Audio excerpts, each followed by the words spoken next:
Fala, Nação Azul! Fiquem aí com o vídeo da novidade aqui no canal da Gata Cruzeirense. O Cruzeiro pode estar diante de uma oportunidade que mistura contexto de mercado, timing e, principalmente, identidade. Porque quando começa a surgir a possibilidade de Montoro deixar o Botafogo em meio a um cenário de instabilidade, o que se abre não é apenas uma negociação comum. É a chance de trazer um jogador que pode assumir exatamente o papel que o torcedor cruzeirense mais valoriza. O de articulador, o de cérebro, o de camisa 10 que muda jogo. E é por isso que muita gente já começa a fazer a comparação inevitável com Walter Montijo. E essa comparação não surge por acaso. O Cruzeiro, historicamente, sempre teve uma relação muito forte com meias argentinos técnicos, criativos, protagonistas. Jogadores que não apenas participam do jogo, mas comandam o jogo. E nos últimos anos, esse tipo de perfil não apareceu com consistência. O time até teve bons momentos coletivos, boas peças, mas faltou aquele jogador que organiza o caos, que transforma a posse de bola em perigo real, que decide quando o jogo trava. E é exatamente isso que Montoro pode representar. Mas antes de entrar no aspecto técnico, é importante entender o contexto. O Botafogo vive um momento de pressão. Interrompi o vídeo rapidinho para você deixar o like e se inscrever.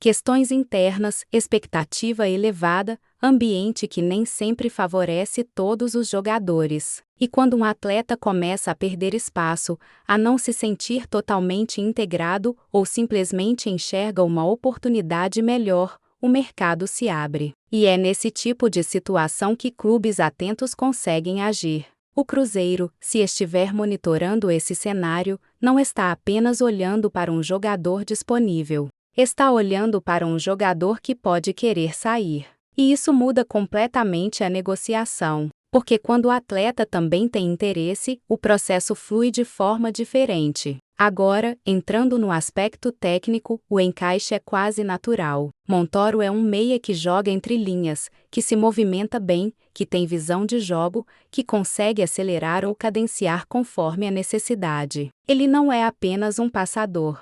Ele é um organizador. E isso é exatamente o tipo de perfil que o Cruzeiro, em vários momentos, demonstra precisar. Hoje, o time consegue até chegar na intermediária ofensiva com certa frequência, mas muitas vezes falta clareza na última decisão. Falta aquele passe que quebra linha, falta aquela leitura rápida que transforma posse em chance real. Isso não é algo coletivo apenas. Muitas vezes depende de talento individual.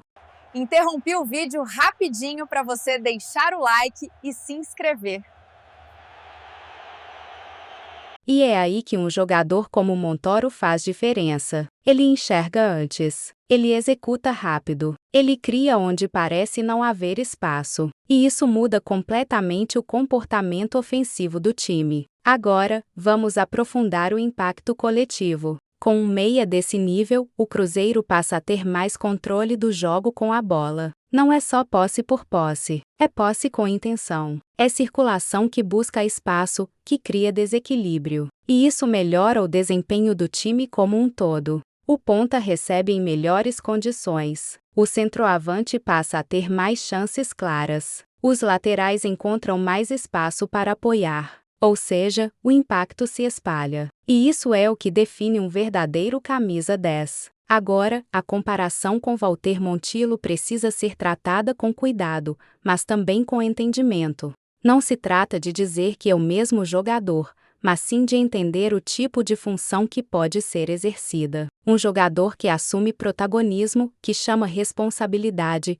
que vira referência técnica do time. E isso, para o torcedor, tem peso. Porque cria identificação, cria expectativa, cria narrativa. Agora, existe também o aspecto estratégico da negociação. Se o Botafogo realmente estiver aberto a negociar, seja por contexto interno ou por necessidade, o Cruzeiro pode encontrar uma brecha. Talvez não seja uma negociação simples, talvez envolva valores, troca, estruturação criativa, mas é viável. E esse tipo de oportunidade não aparece sempre. Outro ponto importante é o momento da carreira. Montoro ainda tem margem para crescer, para se afirmar, para se consolidar. Não é o jogador em fim de ciclo. É alguém que pode evoluir dentro do projeto. E isso aumenta o valor da contratação. Porque não é só impacto imediato, é construção. Agora, claro, existem riscos. Adaptação ao novo ambiente, pressão da torcida, expectativa gerada pela comparação com ídolos, necessidade de assumir protagonismo rapidamente. Tudo isso pesa, mas ao mesmo tempo, é exatamente esse tipo de pressão que grandes jogadores transformam em desempenho. E isso pode jogar a favor. Agora vamos olhar para o efeito no elenco. A chegada de um jogador como Montoro muda a dinâmica ofensiva. Outros jogadores passam a jogar melhor, porque recebem bola em melhores condições. O time ganha confiança, porque sabe que tem alguém que pode resolver. Isso aumenta o nível coletivo. No final, tudo se resume a oportunidade e visão. O Cruzeiro pode simplesmente observar o mercado e seguir com o que tem. Ou pode identificar uma situação favorável e agir. E se agir certo, pode transformar um problema de outro clube em solução própria. Porque às vezes, o jogador certo aparece no momento certo. E talvez Montoro seja exatamente esse tipo de oportunidade para o Cruzeiro. E tem um ponto final que pode ser o verdadeiro diferencial nessa possível chegada de Montoro ao Cruzeiro: a capacidade de transformar jogos medianos em vitórias. Porque ao longo de um campeonato, não são só as grandes atuações que definem campanha, mas aqueles jogos travados, difíceis, onde nada parece funcionar. E é exatamente nesses momentos que um jogador criativo, com visão e coragem para tentar o diferente, faz a diferença. Além disso, existe o efeito emocional. Um meia que chama o jogo, que pede a bola, que tenta, que não se esconde, contagia o time. E isso muda a postura. O Cruzeiro deixa de ser um time que espera o jogo acontecer e passa a ser um time que provoca o jogo. E essa mudança de atitude, somada à qualidade técnica, pode ser o que falta para transformar boas intenções em resultados concretos. Se o clube conseguir encaixar essa negociação dentro de um projeto coerente, equilibrando expectativa e realidade, pode não apenas ganhar um reforço, mas recuperar uma característica que sempre fez parte da sua identidade: ter um maestro em campo. E quando o Cruzeiro teve isso no passado, colheu resultado. Talvez esteja na hora de buscar isso novamente. Meus lindos, não se esqueçam de dar o like, compartilhar e comentar. Vou responder todo mundo.